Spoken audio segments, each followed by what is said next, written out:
Welcome back to Politricks Watch. This is Shaky. Now, today I'm going to do a follow-up on the Khanice Jackson case. I'm also going to be showing some text messages or WhatsApp messages between Khanice Jackson and her boyfriend. Very interesting. But before I get into the WhatsApp messages, DCP Fitzbailey has come out and give a statement, or he had a press conference. He basically shed some more light on what went down on that fateful day, so we can have a better understanding, right, as to how the events unfolded. He's saying that the accused, a man by the name of, check this out, you want to know his nickname? Backra. Real name, Robert Fowler, but his name was Backra. So you already know nothing good now will come from this man. My name Backra. Anyway, we're getting to understand that both Fowler or Backra and Khanice Jackson living in the same community. And it seemed like say them workplace, right, were also close to each other. So him use Sykes tell us, oh, me drop you at work, and it seemed like this happened on a few occasions, right? Because them live in the same community, them workplaces are close to each other. So, I guess from her perspective, it makes sense, no harm done. By the way, enough of the things them where DCP Fitzbailey come out and say, them a come from where Backra himself tell them, because as they say, him give a caution statement, him confess to it, and him tell them enough of the things them are going. Right? So that remove a lot of the work where the police had to do for piece together things. Backra basically confessed. So on that day, him pick her up to carry her to work. Something will happen before, but him pull a card on her. Him tell her say him forget something what him need for work. Right? Him forget when I'm tool him. So now, instead of heading to work, them turn back and head to his yard. I guess this would also explain why some of the things them like our handbag and them thing they were found at his home. So Backra, and again I'm assuming coming from the caution statement, after them reach back at the yard now, it seems like the strategy where Backra have in mind, I guess him thinks him that I go sweet talk her into getting, what him want from her or whatever. Things never work out according to plan. So Backra, the raper bull, decides say if I go use force and then take things one step further, he might go just take the girl life as well. Backra use a rope, right, strangle her.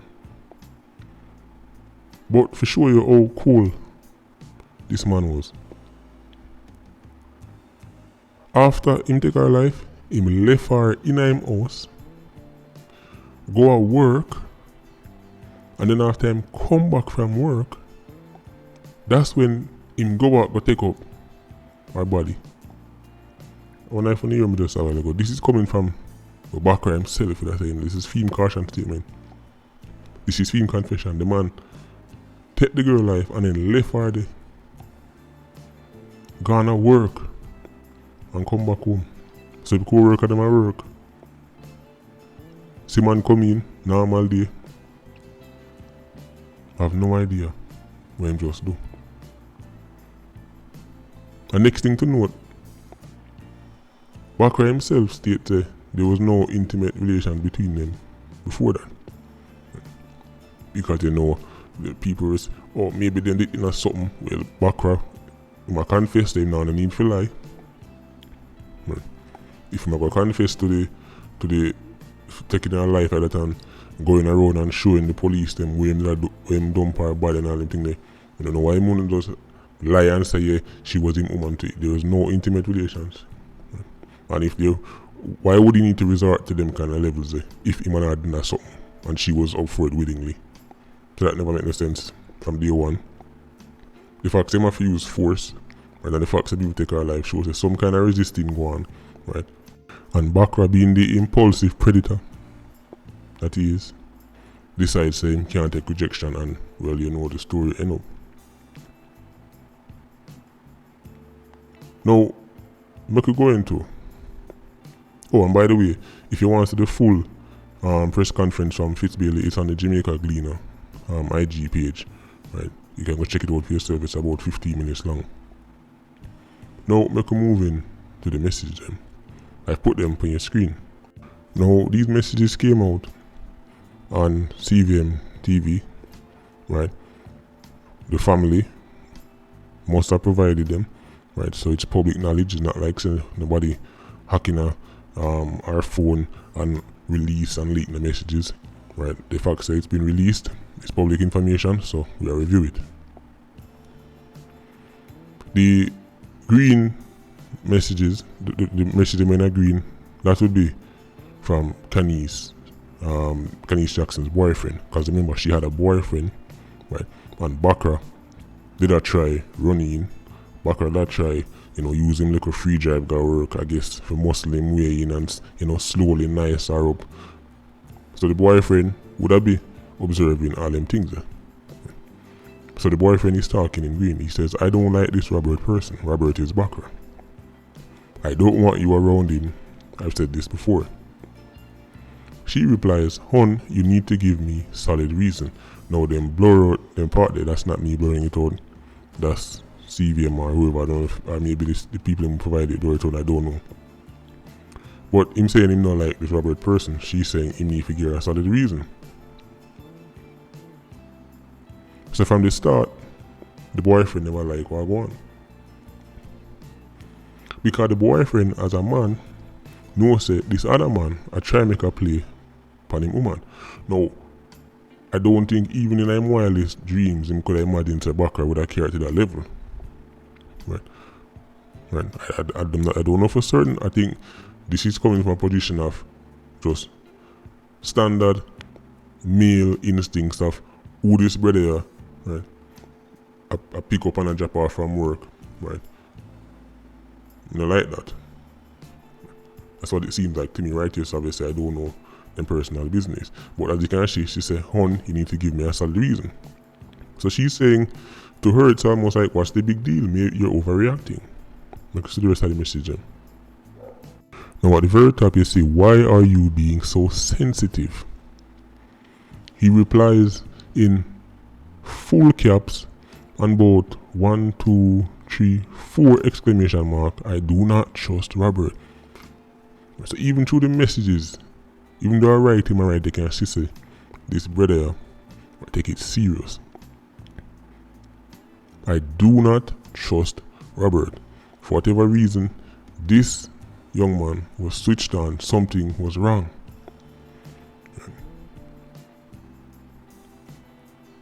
I don't know what him see. I don't know what him good at hear. But the young man was switched on. Something not right. He not trust Robert. He goes on to state, what don't you understand? I cannot have your own people I don't trust. What if you meet in an accident? I don't trust him. How will I reach you? So he's voicing his concerns about a number of things. But again, look up at the top. Why are you being so sensitive? So just like the first message I'm showing him. To her, she's coming from a position of, what's the big deal? He just drop me at work, right, and drop me back home. Him leave around there so, and me leave around there so. So she's looking from the point of view, she's coming from an avenue of, well, just an innocent drop off from work. You can see what the next message says.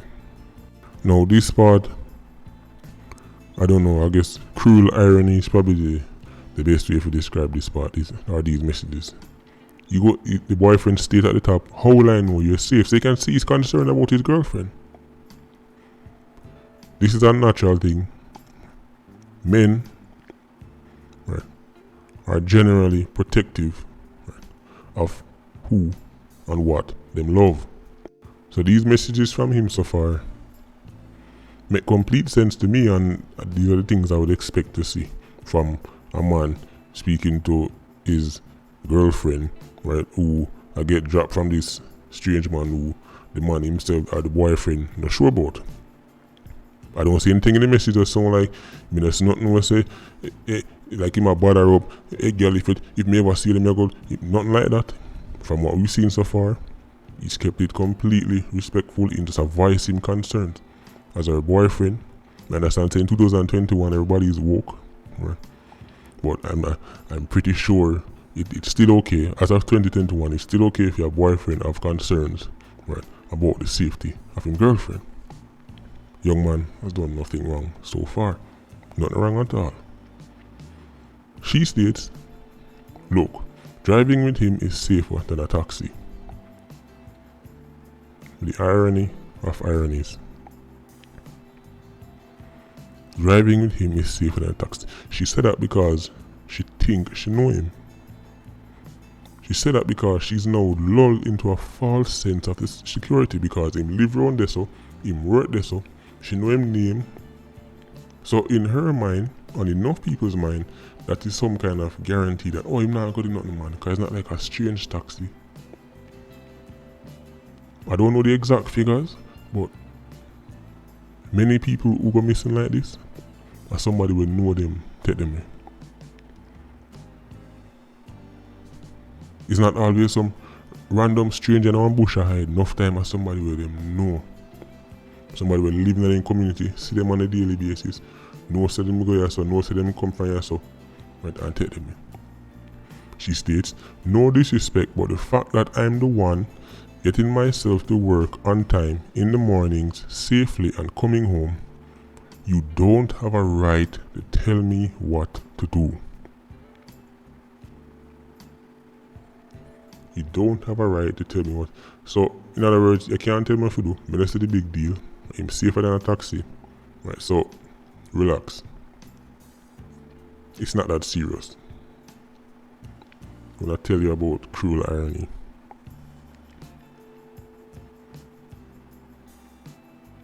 You see, 20 years old, that's still what I consider the puppy love stage.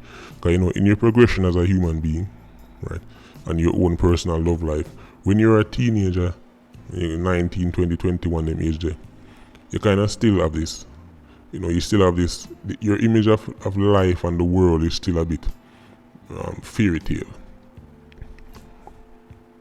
There's a lot of, you know, wishful thinking and naivety. Everybody is guilty of it. Right? When you're young, you just not look on the world. You don't look at the world when you're 19, 20, the way you look at it when you're 30 or 40. That's just a fact. So, from her point of view, I'm getting this ride to work, getting this ride back from work, and you're telling me about you don't trust the person who's giving me this free ride to work. You can't tell me what to do.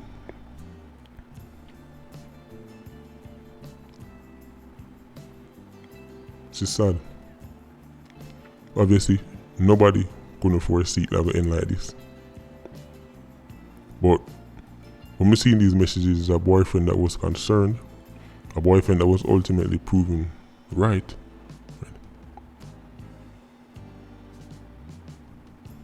A boyfriend that, as I said, I don't know what was provoking is, because I said the man writing a full caps, multiple exclamation mark, him very serious. I don't know what him see or what provoked him, but something was wrong. See, the reason I bring up the puppy love part is because she had 20 and I saw the interview on CVM. The young man, he looks like he's around the same age. So you know, the young youth, probably not in a car, him probably can't drop her at work and pick her up. Right? So from that point of view, it's like why you try to mash up a good thing? Everybody wins, right? Not in this case. Now, more the females them to understand something, I mean I could tell the man them something separately. talk to the woman them now. Sometime when you see, when the man them, boyfriend, husband, whatever the case may be, approaching you and telling you certain things, it's just truly coming from a position of love and protection. I know that might be hard to accept for some women, but it's a fact. Sometimes when your man tell you say, that party the way I go over down there so, better you not go there because them place there, anything can go on, shot can fire about the place, better just stay home. You know sometimes the immediate reaction is, oh wait, you can't tell me what to do. You try to control me. It's not every time it's coming from a position of trying to control you. Because you see, men, when I talk about males, I talk about men, have an inherent drive to protect with them love and care about. So sometimes when a man say to you, say, say, me not feel safe to go there, so better you just lower that because them place there are going against a mad place that you don't want to know where they live. So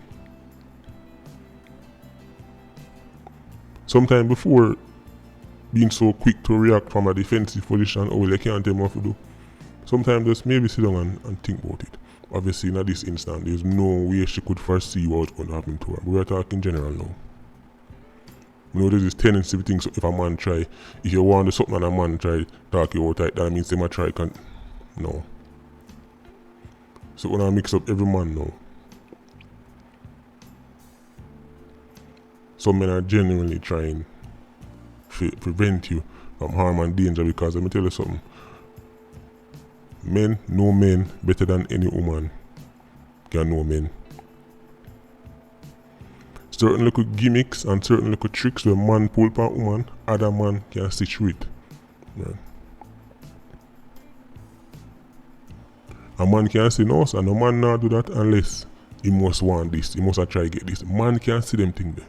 So sometimes when a man say no, so don't go through this. So just like how if you really want to know,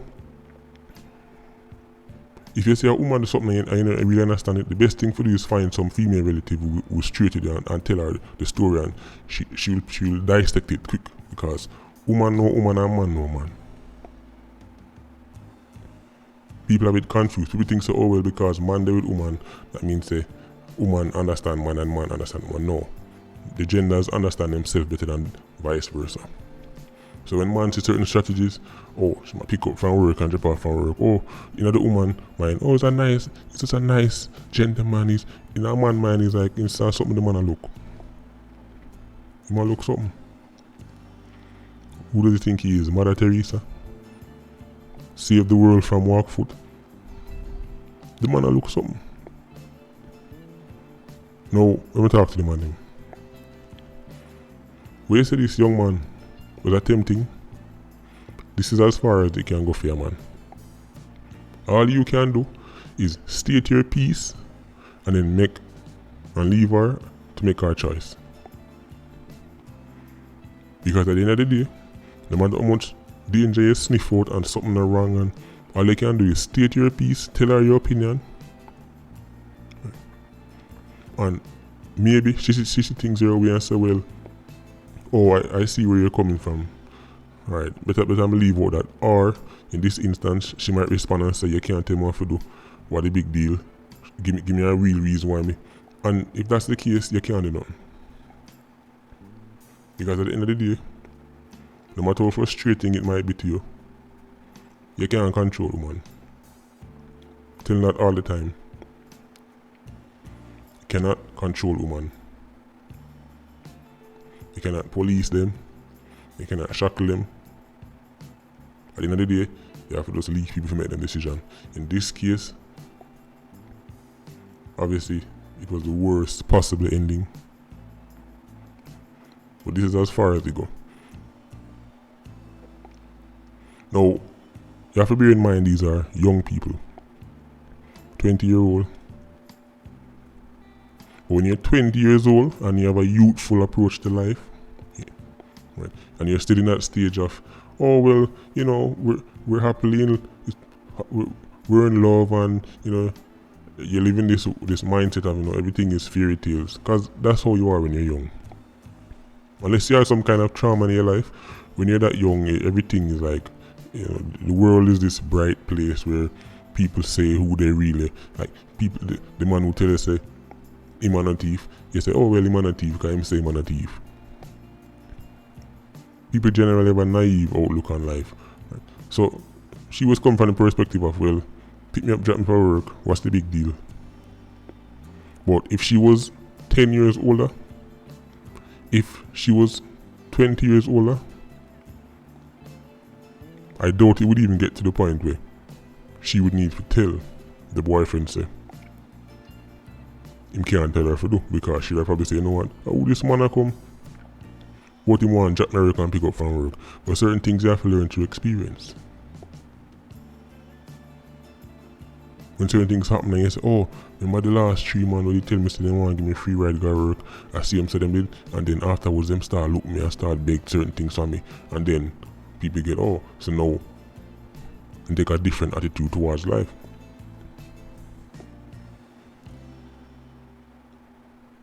Age, experience play a huge part in this. It's a shame how it turned out though. And regardless of whatever the case may be, we just want to make it 100% clear. Because I know the culture's there. Nothing in these messages that justify what happened to the girl. Nothing at all. You know, Jamaicans love find a reason why somebody should have dead. Well, you see, then a man that tell her, say, so that means, hey man, that fi happen to her. I know the culture. Not justify what happened to her. But I'm going to make a prediction right now, because I see people are celebrating the fact that Backra has been charged. The fact say him confess and all the carry police to a certain place, tell me say more than likely him go plead guilty. Saying what I mean. If this is him first offense and him plead guilty, don't expect a big sentence. So prepare to get emotional again when the sentencing are gone. Unless for some reason him decide to plead not guilty, but remember him already get a caution statement. And based on the evidence together, they look like say it don't make no sense him even try fight it. So when him plead guilty, which is what I think he's going to do, brace yourself for your one sentence where you're probably going to think don't justify the crime. And then what's going to happen is that the CSS, who don't really care about Khanice Jackson, but they use every single court case to boost whichever criminal them love and get extra sympathy for whichever criminal them love. I will come crawling out of the woodwork. So how comes him only get this and my favorite officer only get this and my cousin only get that? How come him get a time here and my brethren get? How come him get this and my favorite artist get? Yeah, go see that. Even though these LIQs are well aware of the fact that the reason why your beloved 87 or 90 get a big sentence is because them plead not guilty and fight it, and when you plead not guilty and fight it and lose, you get a big sentence ranging from 25 to life, whatever. As opposed to when you plead not guilty, as opposed to when you plead guilty, you get a reduced sentence. But LIQs and CSS don't care about facts. I'm just telling people from now, brace whatever frustration you have. You know, go let out look more. Because if you plead guilty, well, remember the case in Mobile where the man going to the house, the from DC to go into the house, and he ended up killing granny. He got 15 years for that. He plead guilty and get 15 years. So that's really what I'm curious about. We're going to see, because when they plead guilty, and technically they're at the mercy of the courts, but the courts is going to give a reduced sentence. That's just what the law say, from what I'm aware of. Anyway, we can see how this one play out. As I say, really really sad case. Anyway, Patreon squad, you open yourself. PIA, you don't know, more life. Vulture squad, stay circling. Bless.